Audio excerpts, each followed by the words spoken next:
할렐루야. 우리 옆에 있는 분들과 인사하겠습니다. 당신을 보니 하나님의 얼굴을 보는 것 같습니다.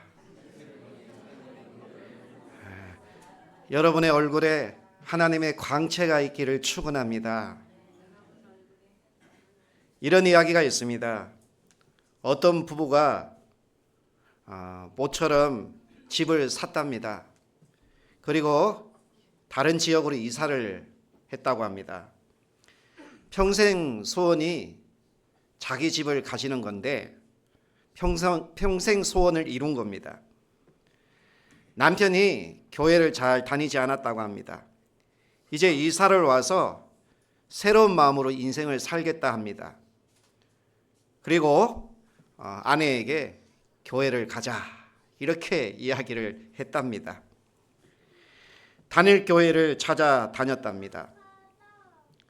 어떤 교회는 좋은데 교인들이 너무 없어서 앉아있기가 너무 부담스러웠답니다. 그래서 다른 교회를 또 보았답니다. 어떤 교회는 모든 것이 다 좋은데 교인 수가 또 너무 많아서 장터 같은 느낌이었답니다. 어떤 교회는 분위기가 냉랭하고 어떤 교회는 또 이렇게 마음에 부담이 되는 이런 교회들도 있었답니다. 최대한 남편의 의견을 존중해서 교회를 정하려고 아내가 했습니다. 젊은 목사님이 아주 박력 있게 말씀을 전한다는 교회 소문을 듣고 그 교회를 방문했다고 합니다. 박력을 워낙 좋아하는 남편인지라 그 교회는 마음에 들 줄 알았답니다. 교회에 가서 설교를 들었는데 남편은 예배 시간 내내 몇 차례나 졸았답니다. 졸다가 깨고 그렇게 했답니다. 예배를 마치고 나오면서 남편이 말합니다. 여보, 이 교회는 안 되겠어. 차라리 지난주에 갔던 교회 목사님 설교가 더 좋아. 의아한 아내가 물었답니다. 아니, 지난주에는 설교 시간 내내 잤잖아요. 근데 그 설교가 기억이 나요? 했답니다. 아니, 그게 아니라 지난번 교회 설교 시간에는 푹 잘 수 있었는데 이 교회 목사님은 목소리가 너무 커서 잘만 하면 깨우고 안 되겠어. 지난주 같은 교회를 가자는 거예요. 아니, 예배가 끝나면 개운한 맛이 있어야 되는데 이 교회는 영 아니야. 찝찝해. 이렇게 은혜를 못 받았다는 거예요. 오늘 우리는 하나님을 예배하러 이 교회에 왔습니다. 우리는 예배를 드릴 때 구경꾼으로 그리고 선보는 자리로 교회에 나온 것이 아닙니다. 우리는 예배 시간에 하나님의 말씀을 내 마음밭에 잘 담아서 이 말씀이 나를 살리고 이 말씀이 내 인생의 등불이 되어서 나를 비추어주고 인도하는 그런 은혜 받는 저와 여러분이 되기를 축원합니다. 오늘 본문은 나인이라는 동네에서 일어난 사건입니다. 한 가부의 아들이 죽었습니다.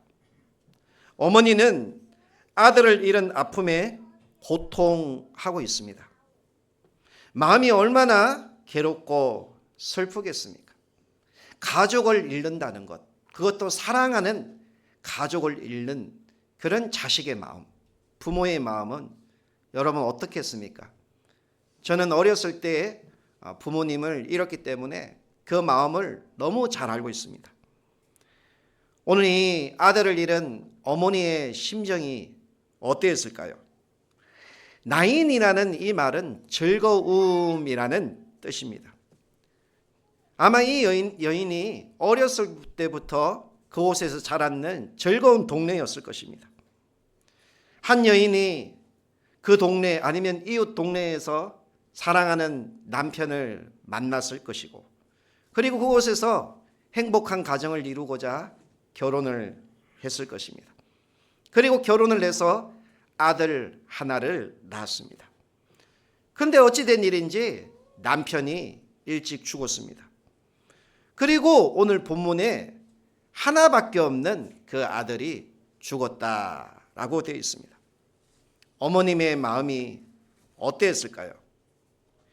여인에게는 아들이 자신의 마지막 희망이었을 것입니다. 어떻게 보면 삶의 전부였을 거예요. 그런데 그 사랑하는 아들이 죽었습니다. 얼마나 절망했겠습니까? 인간은 이 죽음 앞에 참 나약합니다. 죽음이라는 것이 인간의 관계를 갈라놓습니다. 죽음은 우리에게 절망의 사건인 것입니다. 사람은 언젠가 한번 죽습니다. 그래서 히브리서 9장 27절에 사람이 한번 죽는 것은 정해진 것이고 그 후에는 심판이 있다 이렇게 말하고 있습니다. 어제 이수자 집사님 앉아 계신데요. 집에 신방을 했습니다. 이수자 집사님의 남편 이름이 임호건 어르신이에요. 근데 그 어르신이 얼마 전에 최근에 한 달 사이에 갑자기 병이 찾아왔습니다. 호흡하는 것이 힘들고 몸에 열이 많이 나서 병원을 2번이나 응급실에 입원을 했다가 집에 지금 산소 호흡기를 꽂고 있습니다. 그래서 그 집을 찾아가서 제가 물었습니다. 저를 아십니까? 이렇게 했더니 저를 쳐다보고는 알겠다는 거예요. 왜 아냐면 지난번 어머님 장례식 때에 저를 만났거든요. 어머님 장례식 때에 가서 저와 한참 이야기를 나누었습니다. 그리고 또 제가 물었습니다. 몸이 아프니 가장 후회되는 것이 무엇입니까? 이렇게 물었습니다. 그랬더니 자신이 지금까지 살아오면서 독단적으로 살아왔던 것이 가장 후회된다는 거예요. 가족들에게 미안하다는 거예요. 평생을 살면서 교회에 가본 적이 있습니까? 또 이렇게 물었습니다. 그랬더니 잘 기억이 안 나는데 딱 한 번을 기억을 하더라고요. 예전에 일산에 있을 때 일산 충신교회를 딱 한 번 가봤대요. 연예인이 온다고 해서 그 연예인 보러 갔다는 거예요. 그리고는 또 교회를 안 갔다는 거예요. 집에서 함께 찬송을 부르면서 예배를 자연스럽게 드렸어요.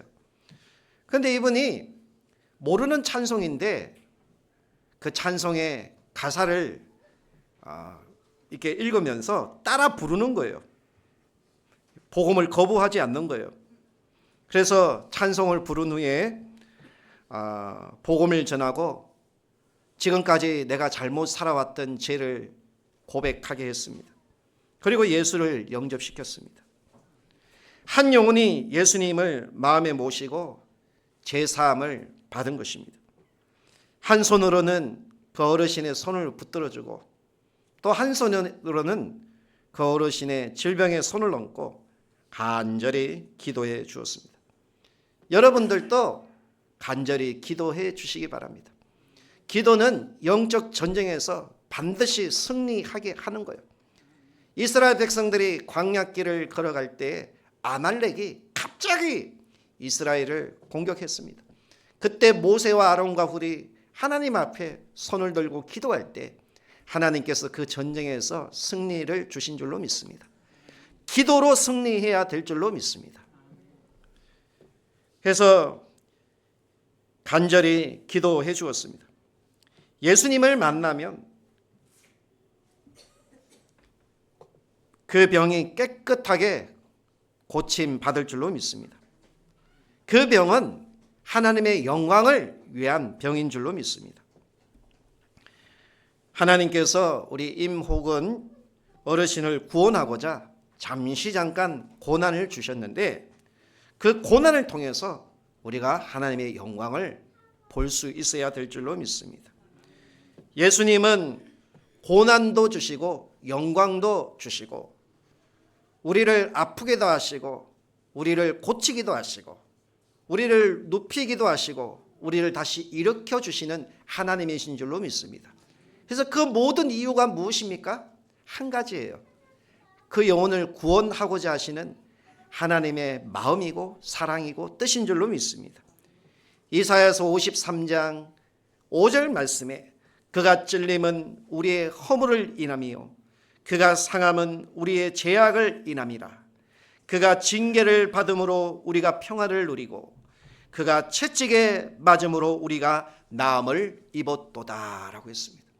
우리 예수님이 나를 대신해서 십자가에 죽으시고 대신 맞으시고 우리를 살리기 위해서 이미 그 모든 대가를 지불해 주셨기 때문에 우리가 믿음으로 구하면 하나님이 그 믿음의 기도에 응답해 주셔서 은혜를 주실 줄로 믿습니다. 오늘 말씀을 통해 사망이 생명으로, 슬픔이 기쁨으로, 고난이 영광으로 바뀌는 은혜가 임하기를 축원합니다. 어떻게 이런 변화가 우리의 삶에 일어날까요? 오늘 본문을 통해 살펴보겠습니다. 첫 번째는 예수님을 만나면 사망에서 생명으로 옮겨지는 은혜가 임합니다. 요한복음 5장 24절 말씀에 내가 진실로 진실로 너희에게 이르노니 내 말을 듣고 또 나를 보내신 이를 믿는 자는 영생을 얻었고 심판에 이르지 아니하나니 사망에서 생명으로 옮겨졌다라고 했습니다. 예수님은 나인이라는 성으로 급히 가셨어요. 제가 볼 때는 예수님이요 그냥 우연히 간 것이 아니라 어떠한 목적을 갖고 나인성에 그 제자와 자기를 따르는 무리들을 채촉해서 급히 가셨습니다. 제자들은 영문도 모른 채, 무리들은 어디로 가는지도 알지 못한 채 예수님을 따라 함께 갔습니다. 나인성이라는 성문에 가까이 이르렀을 때입니다. 나인성에서 한 장례 행렬을 만납니다.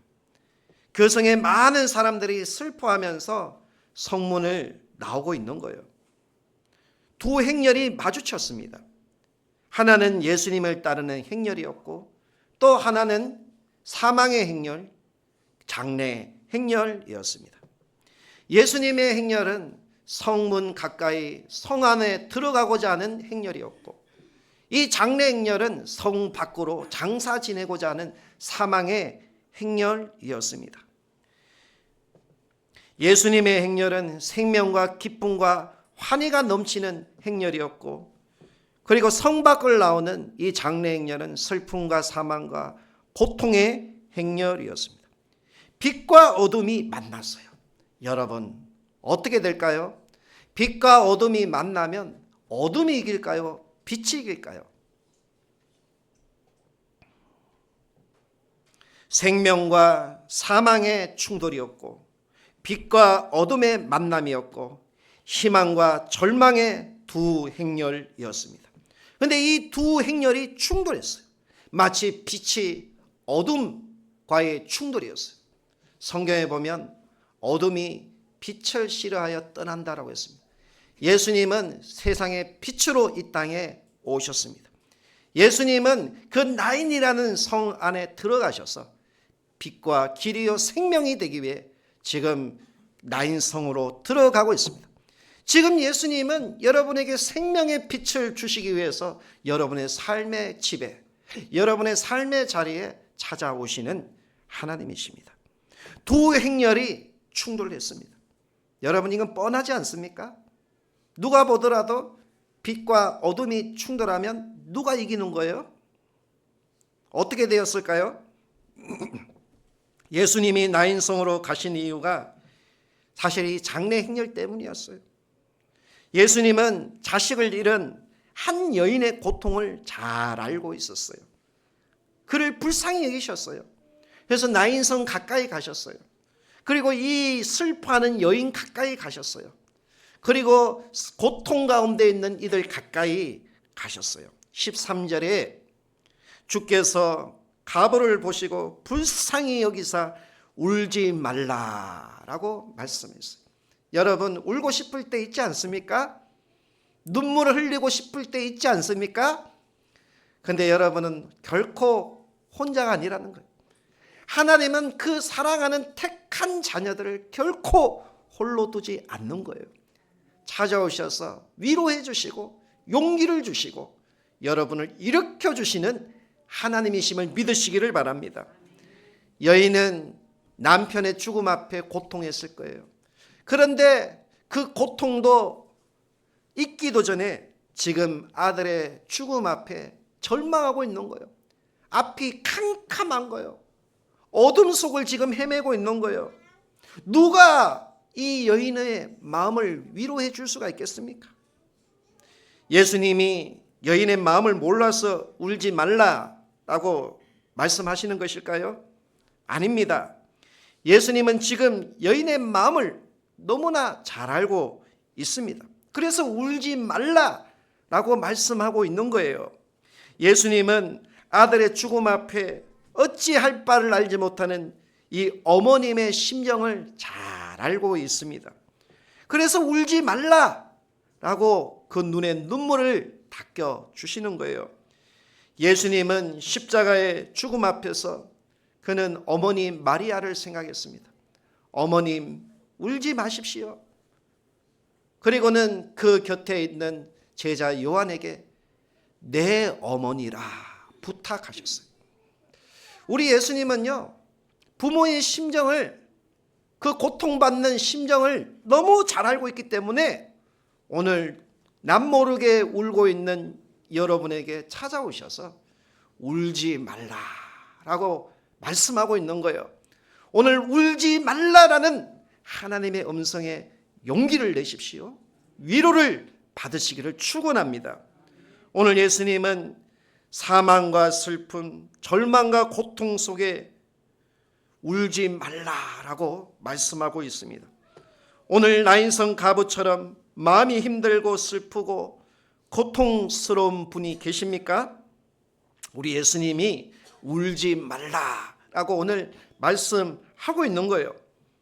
예수님은 사망에서 생명으로 옮겨주시기 위해서 울지 말라라고 말씀하고 있는 거예요. 아무리 늦은 시간이라도 우리 예수님을 만나면 지금이 곧 은혜 받을 때고 구원의 은혜가 임하는 때인 줄로 믿습니다. 우리가 예수님을 만나면 사망에서 생명으로 옮겨지는 은혜가 임하는 거예요. 이 여인에게 아들의 죽음은 자신의 인생의 전부였습니다. 이제 모든 사람들도 이 여인의 인생은 끝났다, 이렇게 안타까워했던 거예요. 슬피 울며 절망 속에 얼마 안 되어 아들을 따라 가리라는 것도 알고 있었습니다.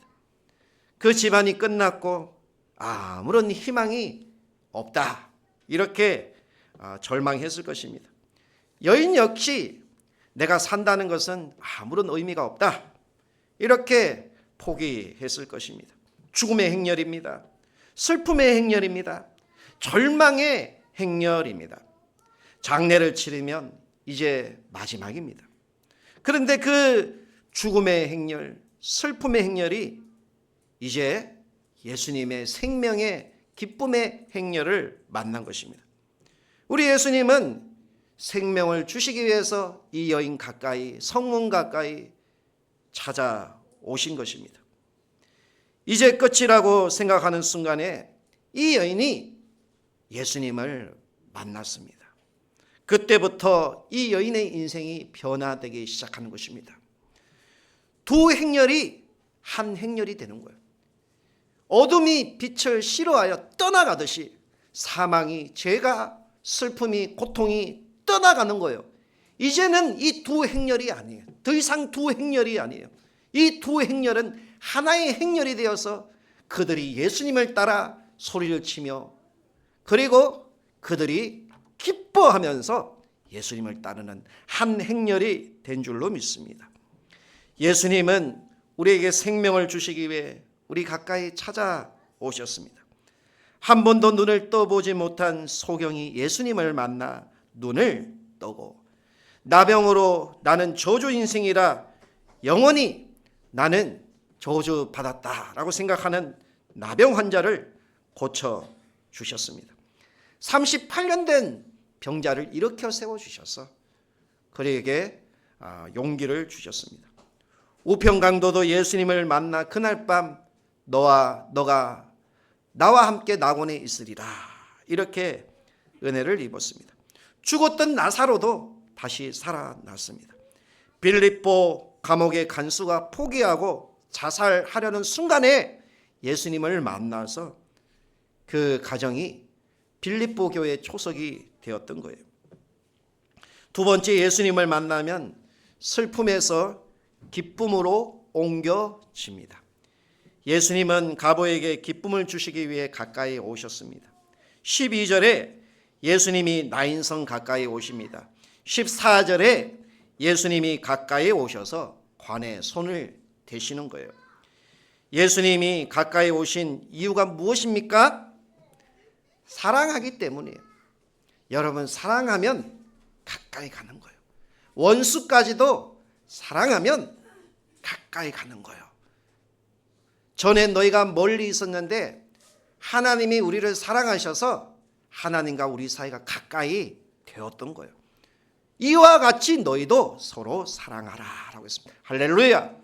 그래서 우리가 신앙생활을 하다 보면 이런 고민이 생겨요. 하나님은 잘 믿는 것 같은데 이웃 사랑이 없더라고요. 여러분, 그러면 그 사람이 구원을 받을까요? 나 하나님 잘 사랑하는데, 나 하나님 잘 믿는데 이웃을 사랑하지 못해요. 여러분, 그런 사람이 구원을 받는다고 생각하십니까? 자기는 믿음이 아주 좋다고 해요. 그런데 세상과 단절하고 사람과 관계를 단절해요. 여러분, 성경은 분명히 하나님을 사랑하고 이와 같이 내 이웃을 사랑하라고 했어요. 그래서 하나님 사랑과 이웃 사랑은요, 분리할 수 없어요. 하나님을 사랑한다면 이웃을 사랑하게 돼 있는 거예요. 하나님을 사랑하는 그 열매가 이웃 사랑이에요. 그런데 하나님을 사랑한다고 이웃을 사랑하지 않는 선한 사마리아인의 비유에 보면 제사장 있잖아요. 레위인 있잖아요. 성경에 보면 바리새인 있잖아요. 이런 사람들이 구원을 받을까요? 구원을 못 받는 거예요. 그래서 여러분, 내가 하나님을 사랑한다면 내 이웃을 내 몸처럼 사랑하기를 힘써야 돼요. 그게 열매예요.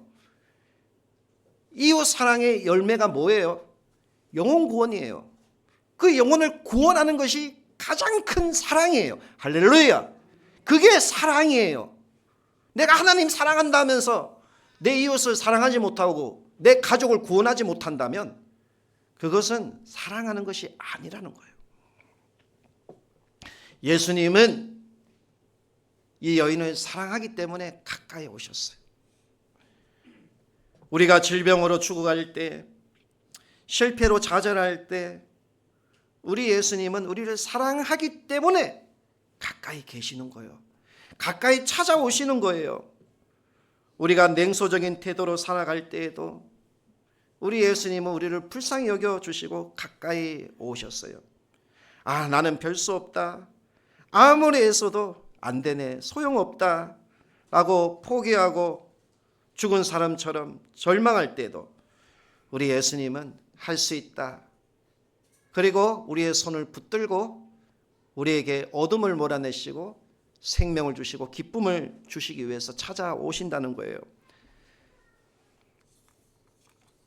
찬송가 400장의 가사처럼 험한 시험 물속에서 노암풍랑 만났을 때에도 우리 예수님은 가까이 찾아오십니다. 그때 우리가 예수님을 만날 때예요. 이사야서 55장 6절에 너희는 여호와를 만날 만할 때 찾으라. 가까이 계실 때에 그를 부르라 라고 했습니다.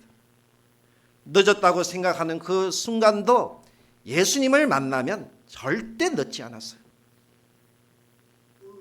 예수님을 만나면 슬픔이 변하여 기쁨이 샘솟는 은혜가 임하는 것입니다. 지금 예수님은 슬픔을 당한 나인성 가부를 가까이 찾아오셔서 그에게 기쁨을 주시는 거예요. 이 여인은 지금 절망과 슬픔으로 울고 있습니다.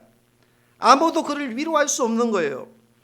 죽은 아들을 누가 세워줄 수 있겠습니까? 살려줄 수 있겠습니까?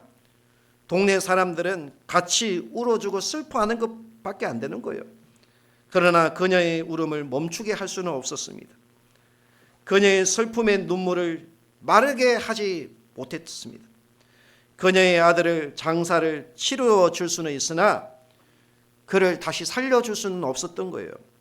그러나 예수님은 슬퍼하는 그녀의 울음을 멈추게 하셨을 뿐 아니라 죽은 그 아들을 다시 살려주시기 위해서 오늘 이 여인을 만나 주시는 거예요.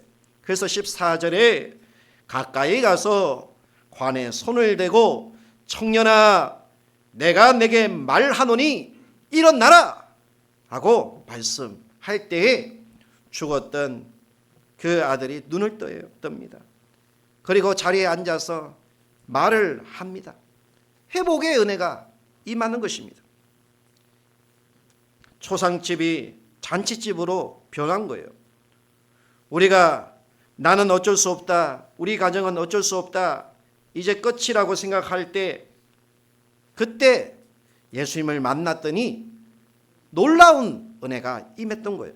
그래서 거기에 모였던 모든 사람들이 두려워하고 놀랐다라고 했습니다.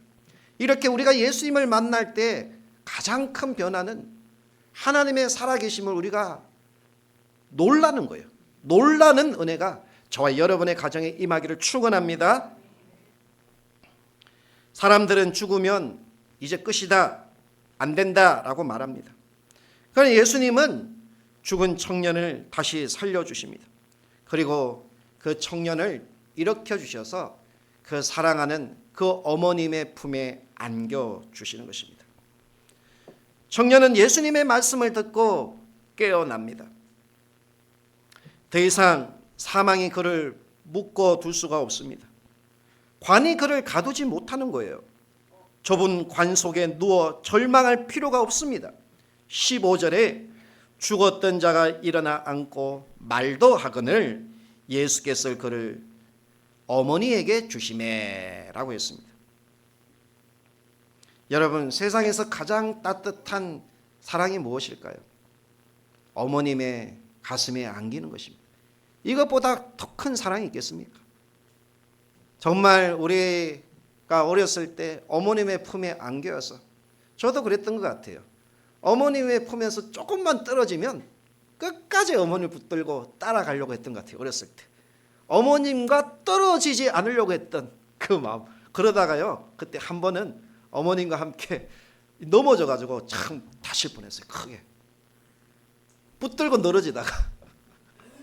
이렇게 어린아이는 어머님이 없으면 마음이 두려운 거예요. 겁이 나는 거예요. 그런데 어머님이 곁에 있으면 정말 우리의 마음에 기쁜 거예요. 이처럼 세상에서 가장 따뜻한 품이 어머님의 품인 줄로 믿습니다. 그런데 그 아들을 예수님이 어머님의 품에 안겨주는 거예요. 그 아들과 어머님이 얼싸안고 같이 눈물을 흘리면서 기뻐하면서 정말 그렇게 다시 죽었다가 살아난 거예요. 얼마나 행복했을까요? 얼마나 기뻤을까요? 이렇게 예수님은 우리의 슬픔을 기쁨으로 바꿔 주시기 위해서 이 땅에 오셨습니다. 세 번째, 예수님을 만나면 고난에서 영광의 삶을 살게 합니다. 우리가 신앙생활을 할 때요, 정말 우리가 하나님의 영광 가운데 우리 교회가 쓰임받고 여러분이 쓰임받는다는 것, 이건 참 축복이에요. 우리의 눈으로 하나님의 영광을 볼 수 있다는 것, 이건 정말 하나님의 큰 축복인 줄로 믿습니다. 나인성의 이 여인은 사람들에게 정말 안타까운 인생이었습니다.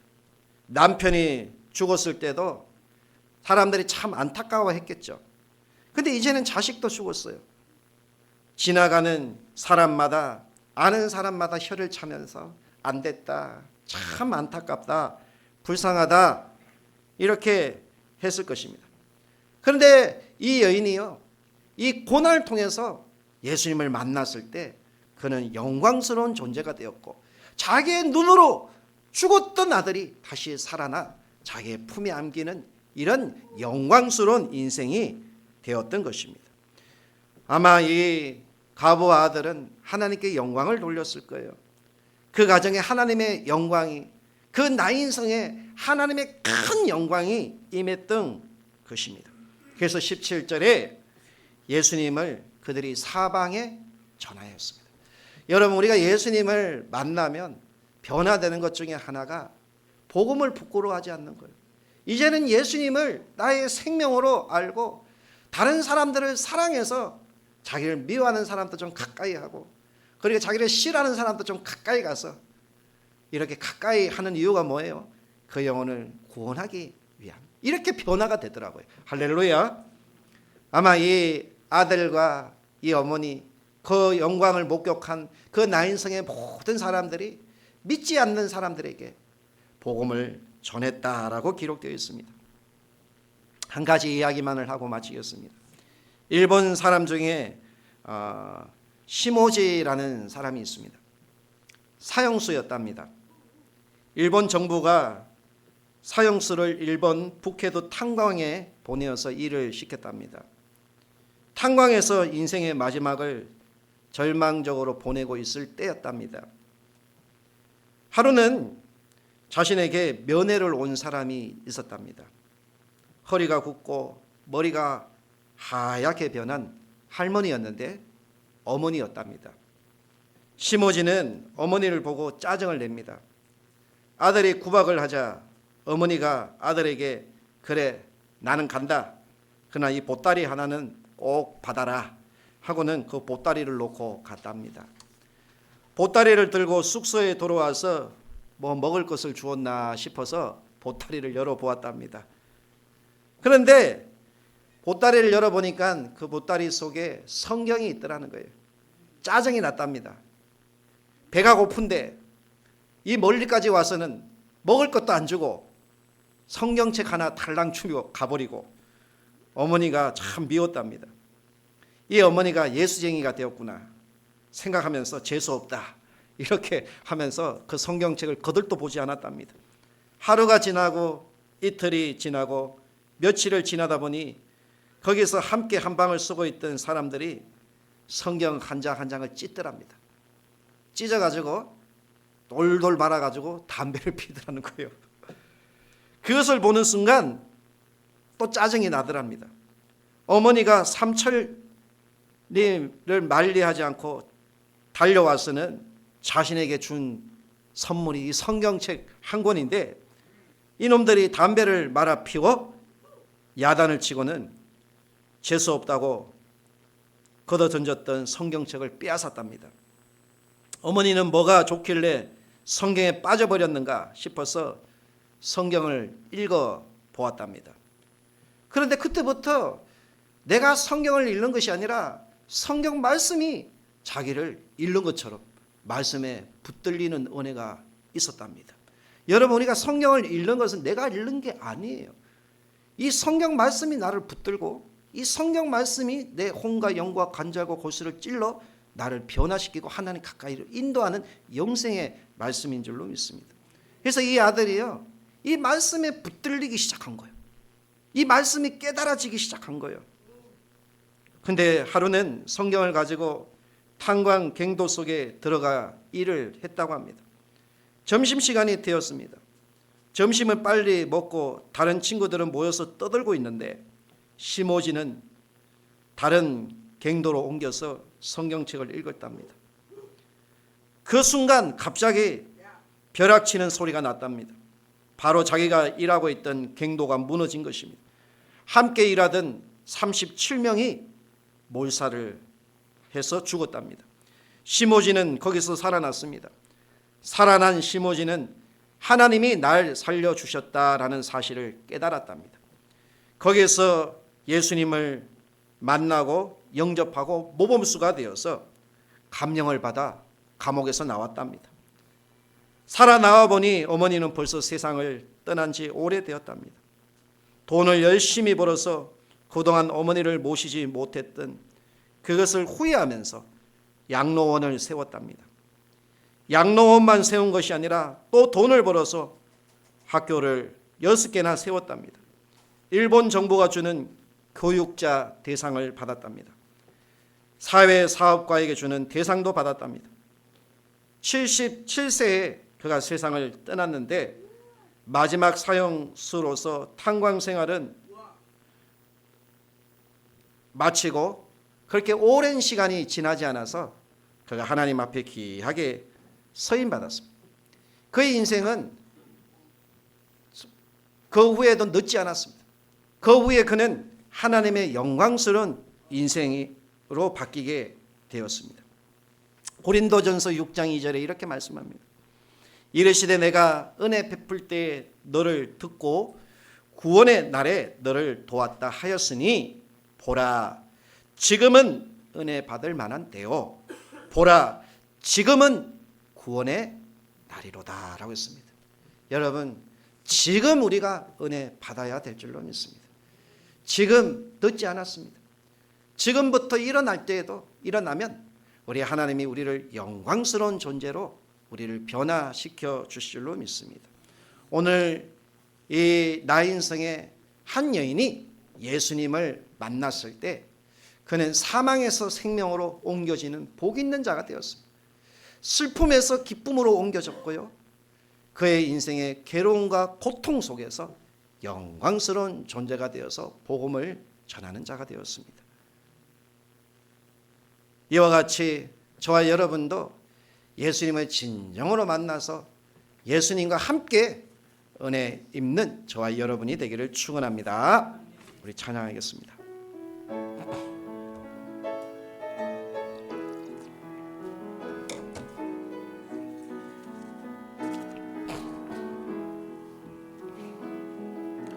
넘지 못할 산이 있거든 주님께 맡기세요. 넘지 못할 파도 있거든 주님께 맡기세요. 우리 가야 할 길은 멀고도 험하여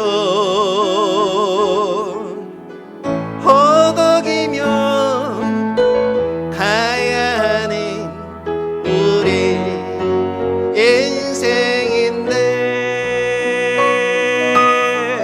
이럴 땐 우린 누굴 의지하나요? 주님밖에 없어요. 나는 크게 갈 수 없지만 주님이 되신가요? 넘지 못할 분노 있거든 주님께 맡기세요. 넘지 못할 슬픔 있거든 주님께 맡기세요. 우리 살아갈 길은 눈물의 골짜기 내 힘으로 참지 못해 늘 흐느끼네. 이럴 땐 우린 누굴 의지하나요? 주님밖에 없어요. 나는 크게 갈 수 없지만 주님이 되신가요? 이럴 때 우리 누굴 이럴 땐 우린 누굴 의지하나요? 주님밖에 없어요. 나는 크게 갈 수 없지만 주님이 되신가요? 그렇습니다. 여러분 하나님